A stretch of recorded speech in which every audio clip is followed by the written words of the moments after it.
살아계신 하나님 말씀 창세기 15장 1절 7절까지입니다.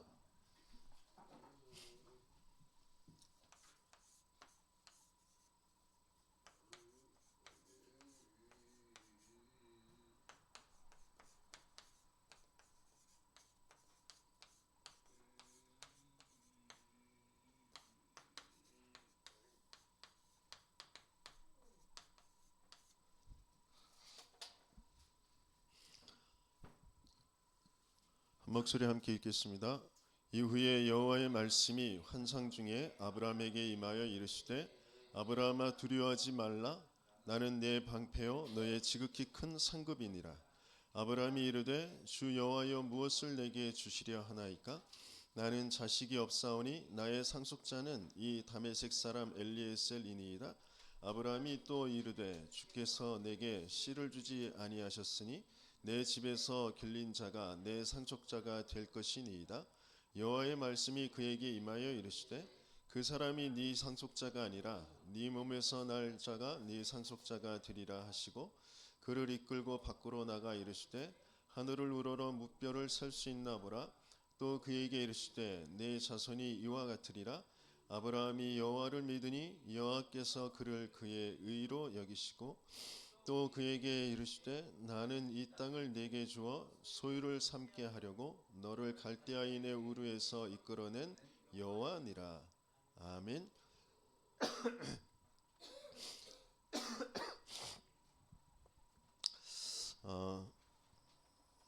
아브라함의 그 최고 축복의 시간이라는 제목인데요. 아브라함이 뭐 잘한 게 아무것도 없죠.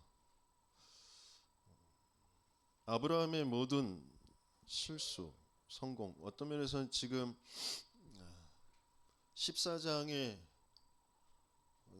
가병들을 기르고 또 그 가병들을 데리고 그 연합군을 무찌르고 또 소돔 왕이 그 전리품을 주겠다고 하는데 그것도 받지 않고 멜기세덱에게 11조를 바치고 어떤 면에서는 굉장히 좀 자기 스스로도 참 대견하다, 참 잘했다, 난 괜찮은 사람이네 라고 하는 그런 응답이 온 그 뒤에 하나님이 아브라함에게 나타나셔가지고 지금 말씀을 주시는데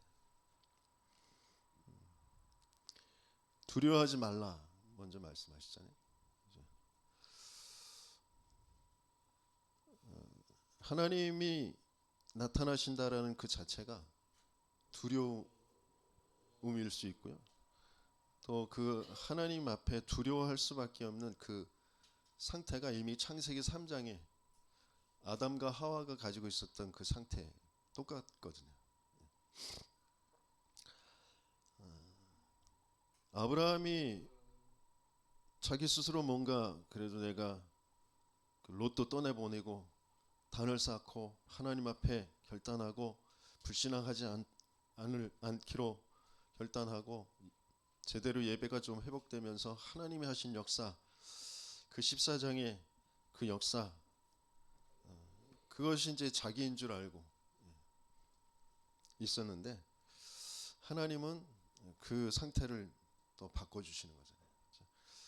우리의 모든 실수, 모자람, 또 우리의 모든 성공, 그게 중요한 게 아니라 하나님은 본질을, 근본을 계속 발견하게 하시려고 하시죠. 그래서 아브라함에게 있어서 가장 중요한 축복이 뭐냐면 하나님이 복음의 축복 속에 있게 하셨다.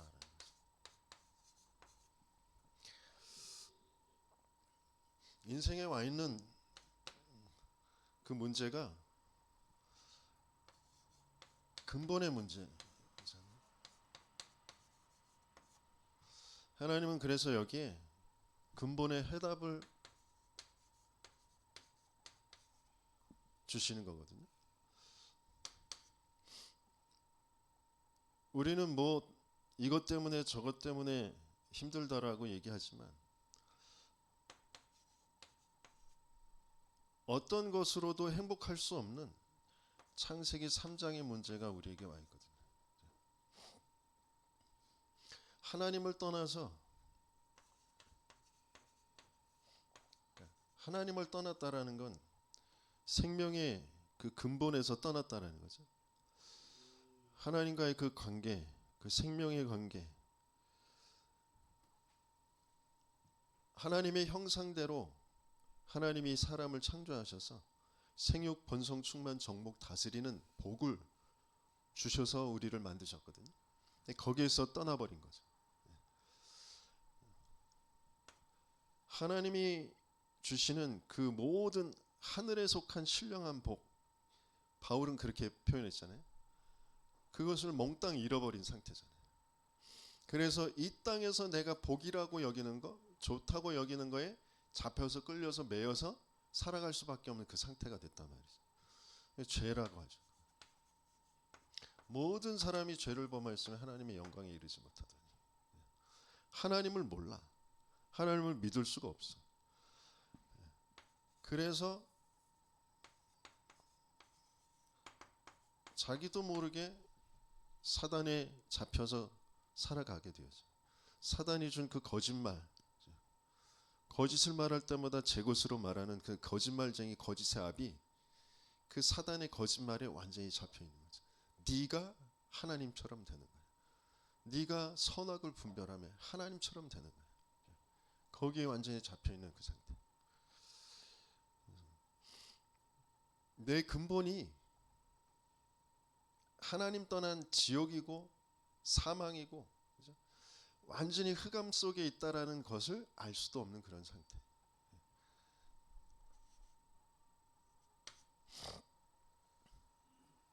그래서 자기의 생각인 것 같고 세상의 이치인 것처럼 보이지만 네피림에 끌려서 살아갈 수밖에 없는 그런 상태.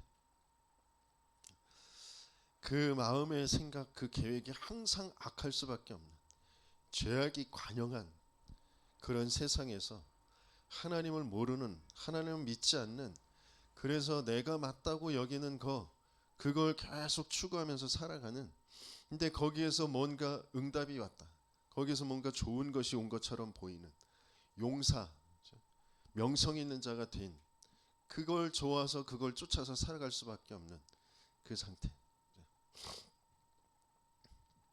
하나님은 거기에서 빠져나오도록 창세기 3장의 그 문제, 그건 인간이 스스로 알 수도 없고 빠져나올 수도 없기 때문에 하나님이 여자의 후손으로 오셔서 그 사단, 그 죄, 저주, 재앙과 지옥에서 구원하실 것을 약속하시잖아요. 그게 하나님이 주신 복음이란 말이에요. 그 복음의 그 축복 속에 있는 그 흐름이, 아담이 그리고 그 아담의 후손인 그 아벨이 그 축복 속에 있게 되어진 거죠. 그런데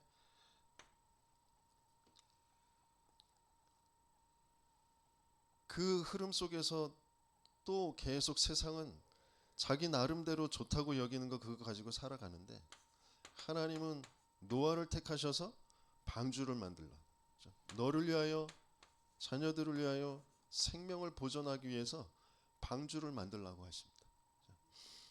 그래서 뭐 어떤 것을 해도 거기에서 하나님의 심판에서 빠져나올 수 없어요. 홍수가 들어닥치는데 어떤 것으로도 거기서 벗어날 수가 없는데 방주 안에 들어가야만 사는 거죠. 방주 안에 들어가면 사는 겁니다. 그게 그리스도의 상징, 그리스도를 예표하는 거잖아요. 복음, 그 복음을 계속해서 주시는 거거든요. 그러니까 우리가 지금도 마찬가지고요. 지금 계속 이런 문제 저런 문제, 이런 어려움, 이런 고통, 한계, 갈등, 많은 것들이 있는 것처럼 보이지만 복음, 그거 몰라서 나도 모르게 하나님 믿지 않는 죄 속에서 사단의 그 거짓말에 자꾸 끌려서 살아가는 건데, 그걸 가지고 사단은 어디로, 뭘 가지고 끌고 가느냐, 그 통로가 되어지는 게 뭐냐, 이 세상의 문화란 말이죠. 세상의 이치란 말이에요.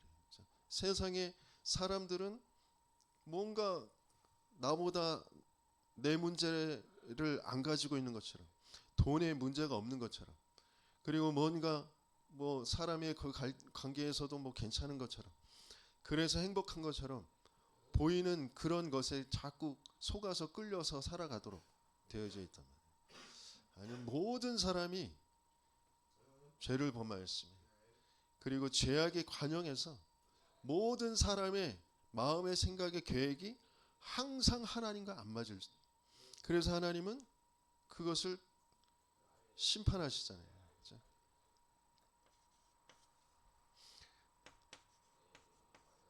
거기에서 그 방주에서 또 나온 노아의 그 자녀들이 계속 그리스도의 언약 붙잡는 번제의 예배를 드리는데, 그 속에서 또 이 창세기 3장 6장에 또 잡혀서 아버지 노아의 그 하체를 보고 손가락질하고 고자질하고 뭐 그런 이제 함이 또 나오잖아요. 그 함의 그 후손들, 가나안인들, 그렇죠? 그들을 통하여서 또 바벨탑을 쌓게 되어지는 창세기 11장의 그 문제가 나오죠.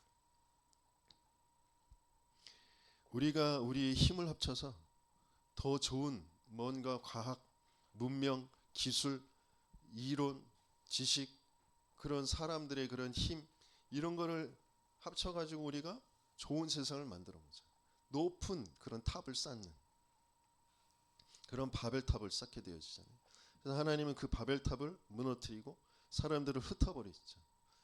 하나님은 생육, 번성, 충만, 정복, 다스림 세계를 살릴 복을 주셨는데, 그것과 맞지 않도록 우리가 흩어짐을 면하자, 우리끼리 잘 살자, 그거잖아요.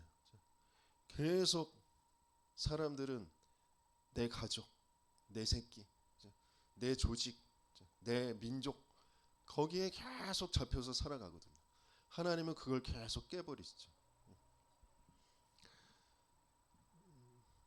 지금 뭐 우리 뭐 한민족이 단일 민족이다, 그럴 수가 없어요. 이미 외세의 침략을 통해서 많은 그 혈통 관계가, 그죠? 다른 피가 이미 많이 들어와 있잖아요. 우리 한민족, 단일 민족, 한 핏줄, 그런 거 자꾸 강조할 때가 아니고, 지금은 또 세계화 시대, 다민족 시대란 말이에요. 하나님은 계속 그 바벨탑, 그 우상에서 떠나도록 오늘 아브라함을 택하셔서 너는 그 고향과 친척과 아버지 집을 떠나서 내가 네게 지시할 땅으로 가라. 뭘 잘하고 돈 잘 벌고 뭔가 그 내 집 마련을 하고 뭐 내 새끼, 내 자녀들 좋은 환경에서 공부시키는, 그게 성공한 인생이 아니라니까요. 세계 복음화와 맞는 게 성공한 인생이라고. 근데 그것과 우리가 자꾸 맞지가 않아요. 지금 세계 복음화 하려면 그래도 우리 가정이, 내 직업이 튼튼하고 좀 안정돼 있고 돈이 좀 벌리고 그래야 세계 복음화 하지. 맞는 말이잖아요. 맞아요, 틀려요? 맞아요?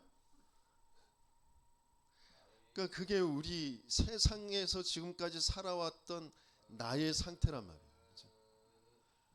하나님은 세계 복음화할 모든 복을 다 주었다고 하시는데, 그것과 맞지 않는, 내가 노력하고 애쓰고 뭔가 그래서 내 삶의 어떤 기반을 만들고 성공시켜서 세계 복음화 하겠다라고 자꾸 한다. 중심은 좋은 것 같은데 하나님과 맞지 않는 영적 상태가, 하나님을 믿지 않는, 하나님의 언약을 믿지 않는, 언약을 누릴 수 없는 그런 상태로 자꾸 살아가는 거죠. 그래서 하나님은 그 근본의 문제, 인생에 와 있는, 지금도 계속되고 있는 그 문제에 그 해답 속에 아브라함을 지금 부르셔서 인도해 가시고 계신다. 저와 여러분들에게도 마찬가지죠. 일방적으로 하나님이 찾아오셔서 아브라함에게 언약을 주신 거잖아요. 아브라함을 택하셔서 갈대아 우루 그 우상의 땅에서 빠져나오게 하신 거잖아요. 오늘 본문에서도 나는 너를 갈대아 우루에서 빠져나오게 한 여호와 하나님이다 그러시잖아요. 최고의 축복이 뭐냐? 하나님이 복음으로 우리에게 찾아오신 거란 말이에요. 내가 그 복음의 흐름 속에 있는 그 자체가 최고의 축복이죠. 그렇죠? 그런데 그럼에도 그 속에서 아브라함에게 하나님께서 계속 발견하게 하시는 게 뭐냐? 아브라함이 불신앙할 수밖에 없는 상태인 거예요. 그렇죠? 그 불신앙의 상태를 알게 되어지는 게 축복입니다. 내가 믿을 수 없는 상태구나라는 것을 아는 거. 내가 불신앙 자체이구나라는 것을 아는 게 축복이란 말이에요. 인생의 문제가 영적 문제라니까요. 내가 뭘 똑똑하고 내가 훌륭하고 내가 믿을 수 있는 그런 존재가 그런 상태가 아니라니까요. 이미 하나님을 모르는, 하나님 알 수 없는 불신앙 그 자체인 그 상태.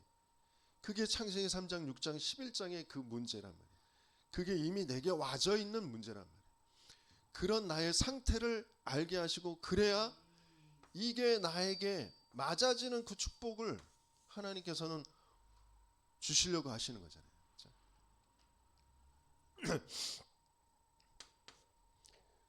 자기는 그 가문의 그리고 그 시대의 그 지역의 전통이 형제들의 그런 그 가문을 혈통을 가정을 형제들이 돌봐주게 돼 있잖아요. 그렇죠? 우리나라에도 형사취수, 형이 죽으면 그 형수를 자녀 그 동생이 취해서 그 대를 잇게 하는 그런 전통이 옛날에 있었잖아요. 그렇죠? 그런 건 마찬가지로 그 가정에 그 형이 먼저 죽었잖아요. 그러니까 그 형의 아들을 자기가 취해서 자기가 길러주는 게 당연한 이치였단 말이에요. 그 전통이었고 풍습이었고 그렇단 말이에요. 그래서 조카 롯을 데리고 오잖아요. 그렇죠? 롯을 데리고 오잖아요. 그렇죠? 자기는 그게 불신앙인지도 몰랐어. 그냥 당연한 일인 것인 줄 알고 자기의 민족의 자기 가정 가문의 전통이고 그것이 바른 일이고 그런 줄 알고 데려왔어요. 그러나 그것을 데려온 그 부부는 내 고향과 친척과 아비집을 떠나라 라고 한 것에서 반대되어지는 일이잖아요. 이제 그걸 모르는 상태. 내가 불신앙하고 있구나라는 것도 모르는 그런 상태. 나는 그냥 세상 이치로 좋은 중심으로 불쌍한 조카 데리고 나오는 그걸로 돼 있단 말이에요. 그러면서 또 기근이 오니까 그 의식주 때문에 하나님의 그 말씀의 그 방향, 말씀 따라서 처음에는 갈대아에서 빠져나왔는데 하나님이 가라고 하신 그 지시할 땅, 그 보여주실 땅, 그 메시아가 오실 땅, 그 땅을 향해서 가다가 기근이 오니까 갑자기 애굽으로 내려가거든요. 자기도 모르게 내 삶의 모든 기준이 방향이 의식주에 따라서 잡혀질 수밖에 없는 그런 상태. 근데 그게 그냥 현실이고 상황인 것처럼 보이잖아요. 현실이고 상황인 것처럼 보이지만 그게 불신앙 상태라는 거죠. 하나님을 믿지 않는, 하나님의 언약을 믿지 않는 그 상태라는 것을 하나님은 계속해서 보게 하시는 겁니다. 그 속에서 갈등이 일어나잖아요. 그렇죠? 데리고 나온 그 롯을 통하여서 하나님은 이 기근 때문에 애굽에 내려갔을 때 또 그 자기 아내 사라를 자기 누이라고 속이고, 근데 누이는 맞죠. 사촌 누이는 맞는데 그 사촌 누이가 자기 아내가 됐잖아요. 그런데 그 아내라고 얘기할 수 없는 건 그 누이가 너무 그 괜찮은 여자라 그 여자를 취하려고 혹시 자기를 죽일 수도 있으니까, 빼앗아 갈 수도 있으니까 차라리 그냥 누이라고 하고 줘버리는 이런 상태잖아요. 그러니까 매사에 자꾸 자기 계산, 뭔가 인본주의, 뭔가 상황에 맞는 그런 판단, 선택. 그런데 그게 불신한 상태라는 것을 계속 모르는 그런 상태잖아요. 그러면서 갈등이 벌어집니다. 이제 많은 재산이 조금씩 불어나면서 뭔가 응답이 오는 것처럼 보이는데 하나님은 거기에서 중요한 것이 바뀌어지게 만드시려고 갈등을 허락하시죠. 그래서 롯을 떠나보내는 그런 사건이 생깁니다. 그래서 창세기 13장에 단을 쌓는 그런 시간표가 오게 되어지는데요. 13장 14절에 보면 롯이 아브라함을 떠난 후에 그랬잖아요.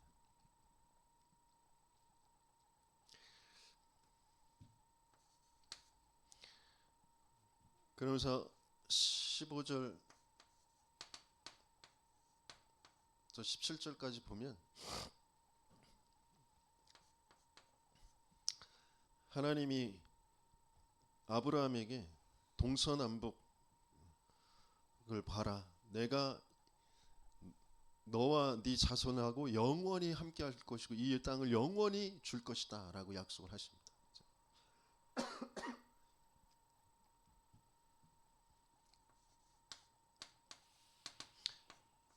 그 약속을 붙잡고 18절에 마물의 상수리 나무에서 이제 단을 쌓습니다.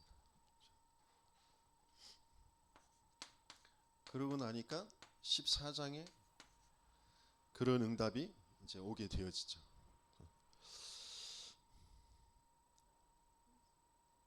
진짜 불신앙에서 벗어나지는 않았어요. 그런데 마음만 먹고 자기의 불신앙의 그것을 가지고 갈등이 오니까 그 갈등을 해결할 그 갈등의 그 원인이 뭐냐? 내가 데리고 나온 그 롯.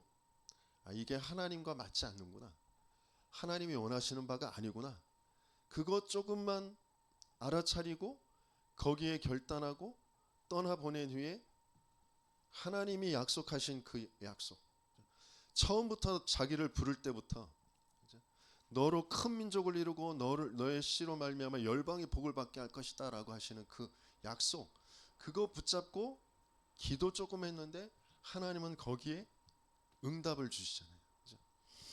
그러면서 오늘 본문에 응답이 중요한 게 아니라 계속 하나님은 근본에 하나님의 주신 그 복음의 그 축복을 알게 하시길 원하시고요.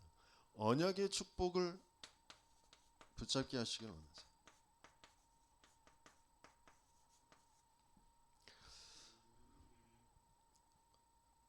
하나님은 분명히 아브라함을 구원하셨고 하나님은 끝까지 아브라함을 이끌어 가시면서 중요한 언약, 복음 이것을 설명하는 그 증인으로 세우시거든요.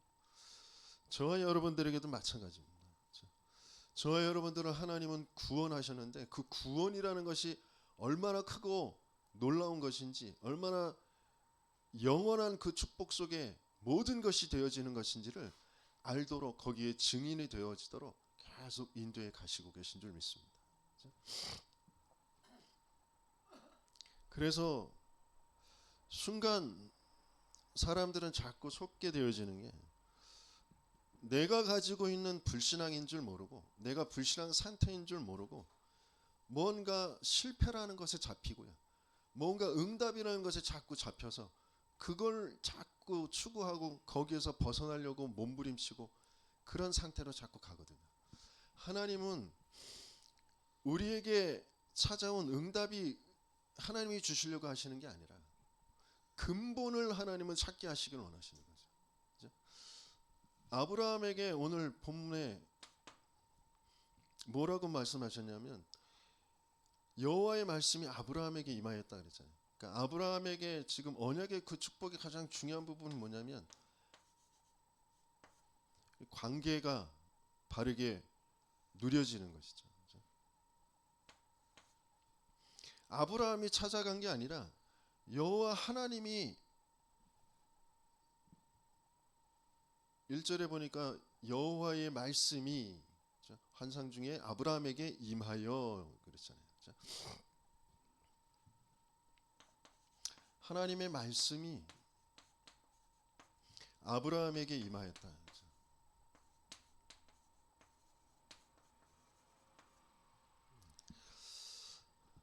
저와 여러분들에게 하나님은 말씀으로 역사하시는 줄 믿습니다. 말씀으로 임하시는 그 관계가 되어졌다. 말씀이 그래서 들려지는 말씀을 들을 수 있는 그곳에 있는 게 최고의 응답이에요. 말씀으로 임하셨어요. 뭐라고 말씀하시면 두려워하지 말라 그러시면서 나는 네 방패요 너의 지극히 큰 상급이니라 그랬어요. 그러니까 내가 아브라함이 지금 뭔가 싸움을 벌이고 싸움에서 승리하고 거기에서 또 대가로 준다고 하는 그 전리품도 내가 마다하고 그러면서 멜기세덱을 만나서 11조도 바치고 뭔가 그런 응답이 온 이 이후에 그렇잖아요. 그죠?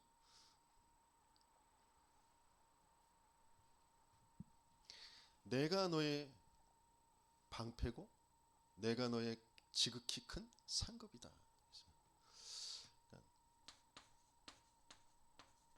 네가 잘해서 승리한 게 아니고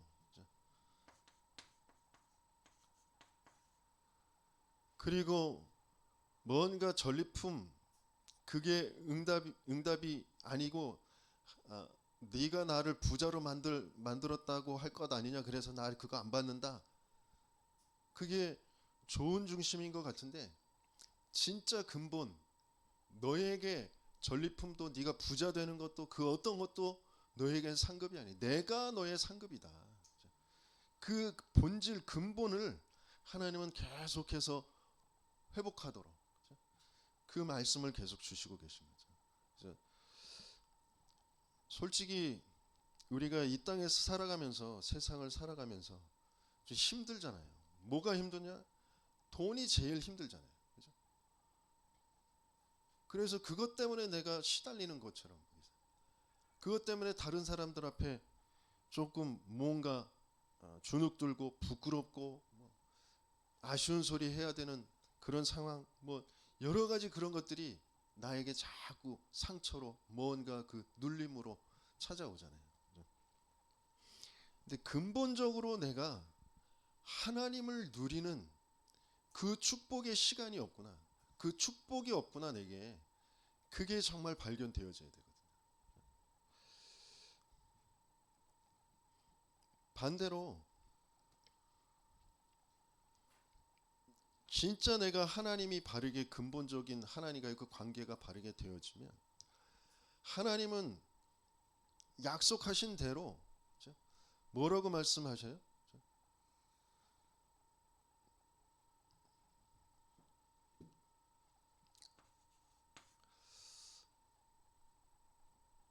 무별들을 셀 수 있을 텐데 너희 자녀들도 셀 수 있을 것이다 이렇게 표현하시잖아요. 그러니까 셀 수 없을 만큼의 그런 자녀 손들을 줄 것이다 이렇게 약속을 하시는 거잖아요. 별을 우리가 셀 수 없잖아요. 근데 그 별 숫자만큼 그 셀 수 없을 만큼 너희 자녀들도 자손들도 줄 것이다 이렇게 표현하시는데 먼저 중요한 것은 그 언약의 축복의 가장 중요한 그 관계가 뭐냐? 주 여호와여 이렇게 표현.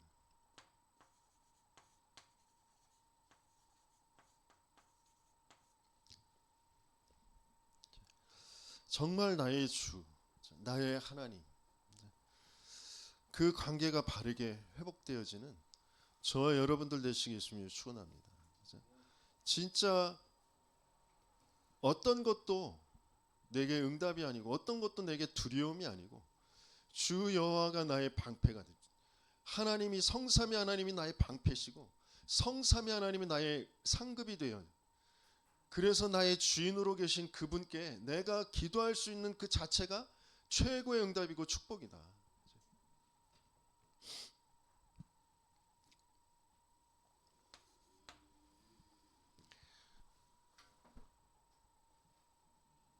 그래서 아브라함이 내게 무엇을 주시려 하나이까 이렇게 물어보잖아요.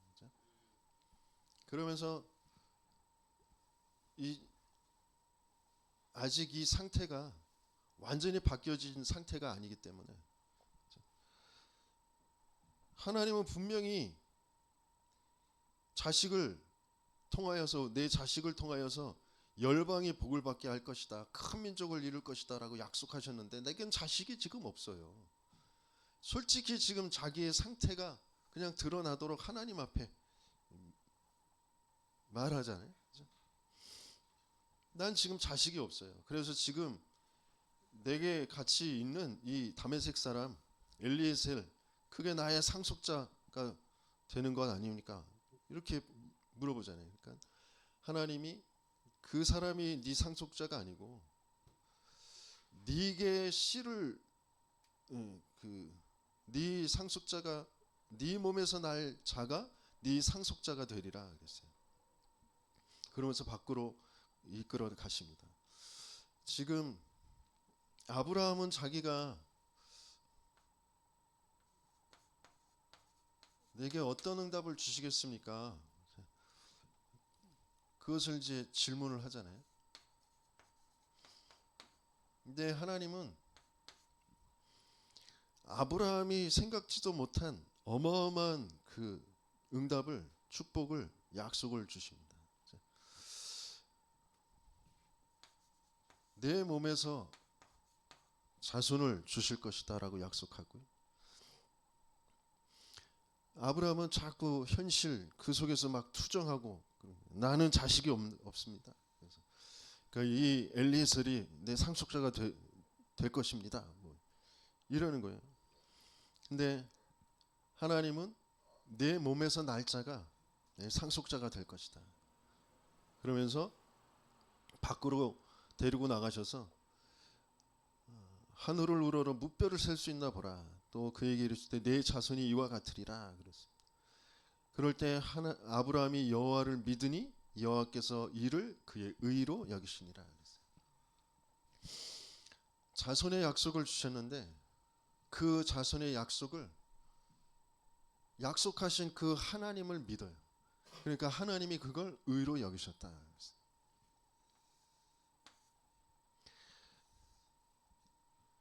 그 믿음을 주시는데 그걸 의로 여기세요.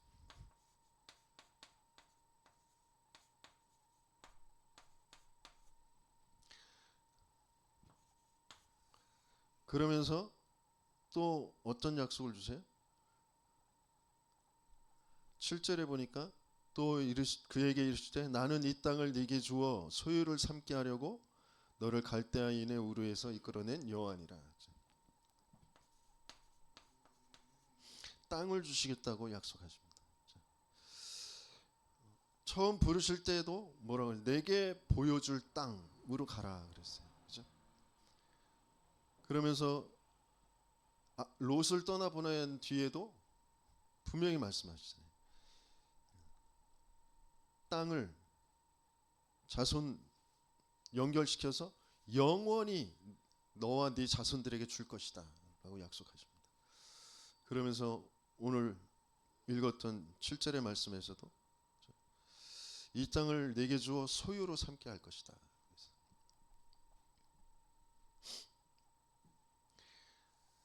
그러면서 하나님은 이 전체를 가지고 언약을 세우시죠. 짐승들을 잡게 하셔서 그 뒤에 보니까 3년 된 암소와 3년 된 암염소와 3년 된 순양과 산비둘기, 집부들기 새끼를 가져오라. 그래서 이제 제사를 지냅니다. 제물을 쪼개어 놓습니다.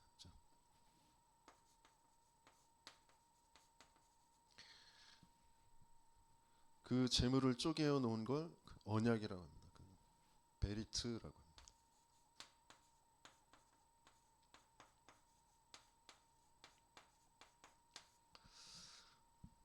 그 쪼갠 그 사이로 하나님이 그 불로 횃불로 역사하셔서 그 사이로 하나님만 지나가시죠.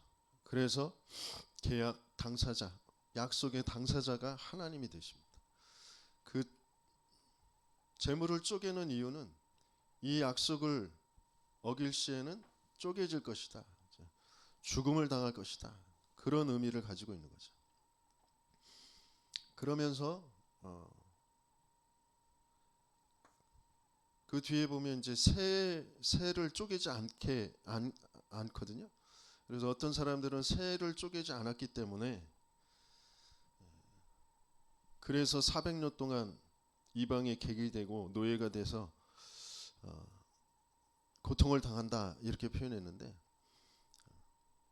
새를 쪼개지 않는 것이 그때 당시에는 방법이었어요. 전통이었어요.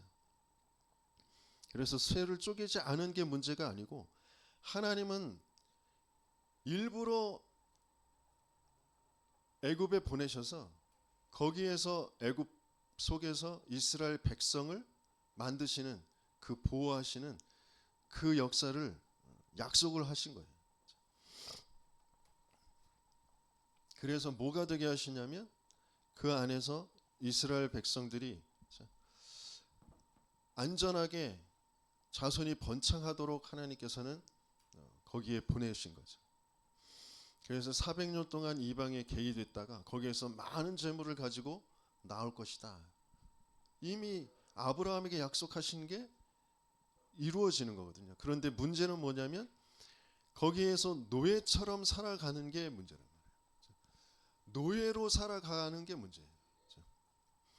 하나님의 언약의 백성으로 하나님이 이 땅에서 하나님의 복음을 가지고 이집트를, 애굽을 살리는 그런 축복을 누리면서 요셉이 살았던 것처럼 그렇게 살아가는 게 아니라, 요셉을 알지 못하는 그런 왕들이 나와서 우상을 만드는 그런 일에 쓰이는 그런 노예의 삶으로 전락하게 되어진 그런 상태. 그래서 노예가 된 그걸 가지고 한탄하고 원망하고, 그래서 하나님 앞에 울부짖는, 그럴 수밖에 없는 그 영적인 상태. 그게 문제인 거죠. 지금 하나님이 아브라함에게 주시는 응답이 뭐냐? 하나님의 백성을 만드는, 그러면서 하나님의 그 주권, 하나님의 법, 그게 이스라엘에게, 그 아브라함을 통하여서 이스라엘에게 내려가도록, 그러면서 하나님께서는 그 땅을 영원히 주시라라고 약속하셨는데, 이 전체가 하나님의 나라입니다. 하나님의 나라, 그 응답을 주시려고 하나님께서는 아브라함 인생을 통하여서 그 약속을 지금 주시고 계신 거거든요. 하나님의 아브라함에게 주신 그 언약의 축복이 뭐냐? 하나님과의 그 관계가 회복되어지며, 하나님께서는 뭘 약속하셨냐? 하나님의 나라를 약속하신 거죠. 육신적으로 눈에 보이는 그런 하나님의 백성, 그리고 하나님의 그 주권의 그 믿음이라는 그 법, 그러면서 그 땅, 그 영토, 그게 하나님의 나라가 되어지는 거죠. 이것이 중요한 영적인, 이제 하나님께서 이루어 가실 하나님 나라, 거기에 모형으로 하나님께서는 아브라함에게 약속으로, 축복으로 주신 것이, 그게 진짜 어떻게 성취되어지느냐?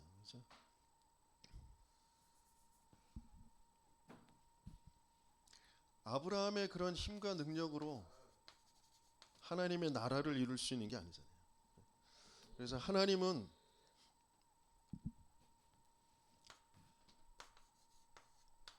아브라함의 그 축복의 시간을 주시는데, 어떤 축복을 주시냐? 성취의 축복을 주죠.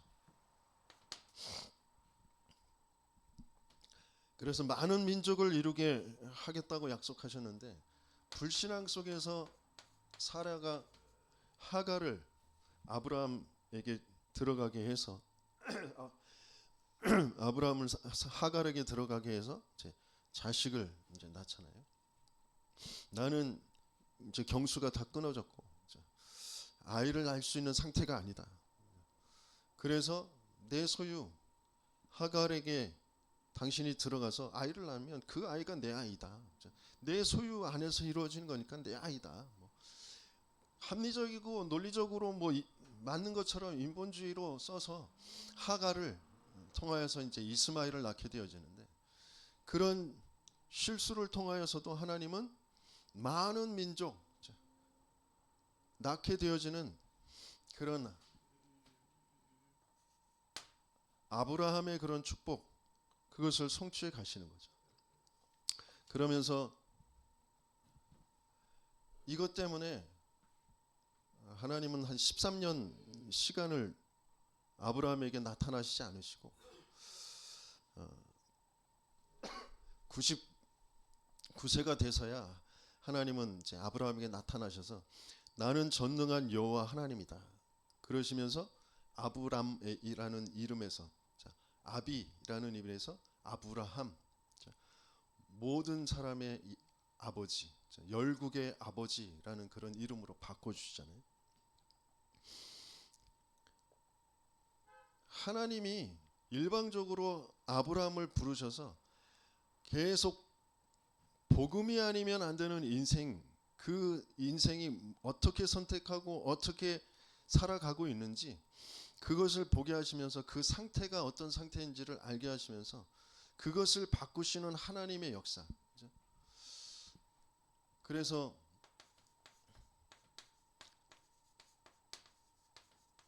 아브라함으로 바꿔주시면서 할례를 받게 하십니다.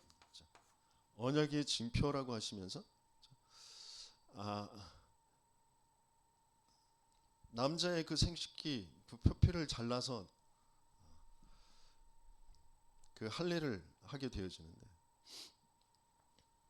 그것이 이제 내가 너를 택한 너희 민족을 택한 그런 징표다 이렇게 표현하셨어요. 그래서 계속 이제 그 언약의 징표라는 게 뭔지 그 세례라는 그런 의미와 함께 하나님이 왜 그 피 흘려서 그 언약을 새기라고 하셨는지 그런 부분이 복음이라는 것과 맞지가 않으니까 나중에 그리스도가 오셔서 진짜 그 언약 그 피 그 아들 그게 뭔지 그 죽음이라는 것과 연관되어진 그 할례라는 것이 어떠한 것인지를 그리스도이신 예수님이 직접 오셔서 십자가에 죽으시고 부활하셨음에도 불구하고 유대인들은 계속 그 할례 받아야 된다라는 것 때문에 계속 논쟁을 벌이잖아요. 하나님은 지금 하나님의 나라의 그 성취 그 부분을 가지고 아브라함은 자기도 모르게 사라와 함께 뭔가 인본주의로 세상의 이치와 합리적인 거, 논리적인 거, 자기의 상황에 맞는 거 그것들을 계속 가지고 하나님의 언약과 반대되어지는 쪽으로 자꾸 갈 수밖에 없는데 하나님은 그 아브라함을 자꾸 바꾸셔서 하나님의 언약을 하나님의 그 복음의 역사를 자꾸 각인시키고 하나님이 이루어 가시는 그 역사를 보게 하시는 거죠. 그래서 그 18장에 보면 하나님이 그 천사들이 사람의 모습으로 새 사람의 그런 모습으로 나와서 다시 내년 이맘때에 다시 올 건데 그때는 너희에게 아들이 있을 것이다. 근데 그것을 듣고 아브라함도 웃고 사라도 웃고 그러거든요. 웃었으면서 너 웃었냐 그랬더니 또 안 웃었다. 그래서 이제 이름을 웃음 이삭이라고 이제 이름을 짓게 되어지는데 아무튼 계속 믿을 수 없는 뭔가 상황이 되어지면 자꾸 불신앙할 수밖에 없는 그 상태 그것을 하나님은 계속 알게 하시면서 그 진짜 문제가 창세기 3장에 문제고, 그 뭔가 자기의 생각인 것 같고 자기의 계산인 것 같은데 그게 네피림의 문화 속에, 세상의 그런 문화 속에 자기도 모르게 동화되어져 있는 그런 상태고, 그걸 가지고 뭔가 선택하는 그런 인생들이다라는 것을 아브라함을 통해서 계속 보게 하시면서 하나님은 그걸 자꾸 바꾸어 가시죠. 그러면서 중요하게 아브라함에게 18장에 뭘 보게 하시냐면 소돔과 고모라를 보게 하셔요. 망할 수밖에 없는 소돔과 고모라. 그 소돔과 고모라가 망하는데 그 망하기 전에 하나님께서는 아브라함에게 뭐라고 말씀하시냐? 17절부터 18장 17절부터 19절까지 보면 여호와께서 이르시되 내가 하려는 것을 아브라함에게 숨기겠느냐? 아브라함은 강대한 나라가 되고 천하 만민은 그로 말미암아 복을 받게 될 것이 아니냐? 내가 그로 그 자식과 건속에게 명하여 여호와의 도를 지켜 의와 공도를 행하게 하려고 그를 택하였나니 이는 나 여호와가 아브라함에게 대하여 말한 일을 이루려 함이니라 그랬어요.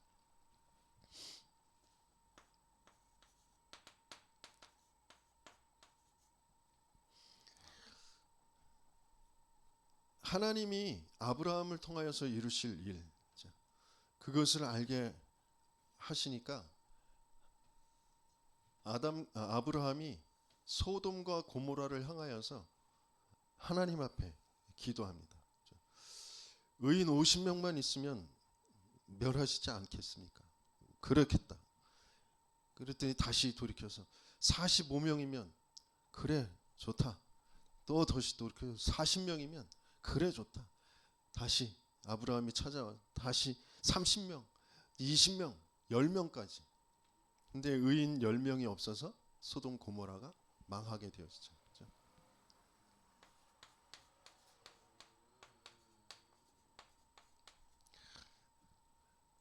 아브라함은 의인이 뭔지를 알아요.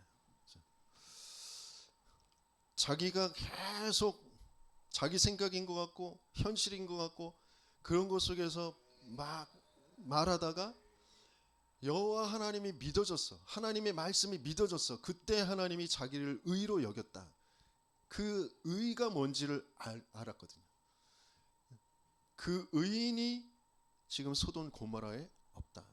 10명이 없어서 망한다. 거기에 대한 그 한이 있는 거예요. 하나님은 그 현장을 바르게 보게 하시고 그 현장에 이 복음으로 바르게 한 사람을 치유할 전도자가 없구나. 거기에 대한 한을 하나님은 아브라함에게 갖게 하시죠. 하나님은 중요한 하나님의 언약을 아브라함에게 주셨는데 하나님 그 관계, 이미 창세기 3장을 통하여서 그 관계가 깨어져 하나님 나라에 살아야 될 사람들이 하나님 나라에 살지 못하고 세상의 나라에, 사탄의 나라에 심부름하면서 살아갈 수밖에 없는 그 인생을 하나님이 일방적으로 택하셔서 하나님이 언약 주시고 그 언약의 중요한 비밀, 그죠? 피의 제사, 그 그리스도라는 그 복음을 가지고 하나님 나라를 이루어가는 그 일을 분명히 아브라함을 통하여서 그걸 보게 하시고 그 언약을 하나님이 이루어 가시는데 하나님의 천군과 천사들을 통하여 하나님의 말씀, 그 보좌라는 그런 축복과 함께 그 하나님의 성령의 역사로 하나님이 이루어 가시는 그 속에 있는 사람이 아니면 제대로 개인의 영적 상태에서 벗어날 수도 없고 그리고 그 영적 상태라는 것을 가지고 세상을 볼 수도 없고 그들을 돕고 살릴 수도 없다라는 것을 알게 되어지는 것이죠. 그래서 아브라함을 통하여서 인생의 최고의 축복의 시간이 뭐냐? 그러니까 시작 자체가 바르게 하나님이 시작하셨다라는 것으로 바르게 시작할 수 있는 상태. 아브라함이 시작한 게 아니라 하나님이 시작하셨어요. 그러면서 하나님이 과정 속에 계속 찾아오셔서 말씀을 주시고 그 말씀을 믿어지게 하시고 그것 붙잡고 기도가 되어지게 하시면서 그러면서 그 언약을 성취해가는 인생을 그것을 보게 하시는 거죠. 그래서 아브라함의 최고의 축복의 시간은 뭐냐? 아브라함 인생의 전체가 최고의 축복의 시간인데 하나님이 찾아오신, 하나님이 만나지고 하나님의 언약 말씀이 내게 임하고 그러면서 그 하나님의 언약이 성취되어지는 그 시간이 최고의 축복의 시간인 줄 믿습니다. 그것을 저와 여러분들에게 주시려고 하시거든요. 현장에 가서 움직이고 있는 사람이나 뭔가 중요한 자기의 그 위치, 입장을 가지고 하나님 앞에서 사명을 감당하고 있는 그런 사람을 이렇게 보게 되어지면 처음에는 그 반가운 마음에 감사한 마음이 드는데 그런데 계속 좀 복음을 좀 나누고 이야기를 하다 보면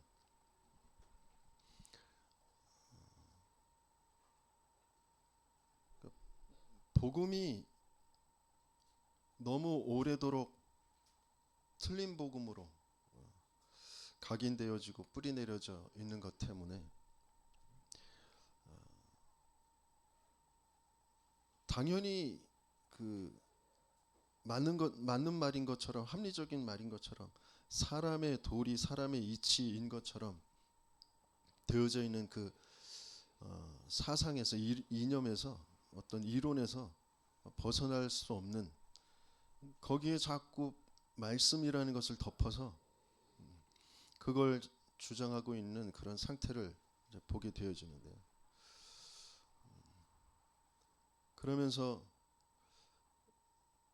때로는 논쟁이 되기도 하고 근데 그래서 될 일이 아니기 때문에 이제 대충 마무리하고 이제 당신이 정말 복음을 누리고 하나님이 원하시는 그 세계 복음화라는 것이 바르게 언약으로 붙잡아지고 하나님이 그 세계 복음화 때문에 지금 이루어 가시는 그 일 속에 당신이 있었으면 좋겠다라고 이렇게 마무리를 하고 오게 되어지는데 또 엊그제 그 만난 사람은 여호와의 증인이라고 하는데 현장을 지금 살리겠다고 자기들 나름대로는 영혼을 구원하겠다고 돌아다니는 그런 사람 중에 가장 열심히 다니는 사람들이 여호와의 증인이잖아요. 그 사람을 보면서 또 하나님이 나를 아브라함의 그 축복 속에 부르셨구나라는 것을 또 다시 한번 확인하게 되어지거든요. 자신이 가지고 있는 그런 어떤 교리나 그런 어떤 열심이나 그런 어떤 공로를 가지고 구원받을 수 없고 다른 사람을 살릴 수가 없습니다. 하나님은 죽어있는 영은 살리는 그 생명의 그 영으로 우리에게 찾아오셔야만 했기 때문에 그래서 그리스도를 약속하셨고요. 그 그리스도가 아닌 뭔가 자기가 맞다고 여기는 자기가 좋다고 여기는 그 종교에서 자꾸 하나님은 벗어나도록 나는 죽어 있고 나는 뭔가 나라는 것에 잡혀 있을 수밖에 없는데, 하나님은 아브라함을 계속 끌고 이끌어 가시면서 하나님이 찾아오셔서 말씀 주시고 그 말씀을 이루시는 것을 보게 하셔서 믿음의 조상으로 세워 놓으신 거거든요. 그것처럼 저와 여러분들도 마찬가지입니다. 나에게서 벗어나시면 돼요. 내가 할 수 있는 일이 아니에요. 그래서 나를 통하여 하나님은 분명히 이루어 가실 언약을 주셨는데, 그 언약을 바르게 붙잡고 기도할 수 있는 상태만 되면 하나님 반드시 그 응답이라는 것이, 하나님 나라라는 것이 무엇인지를 정말 보게 하실 줄 믿습니다.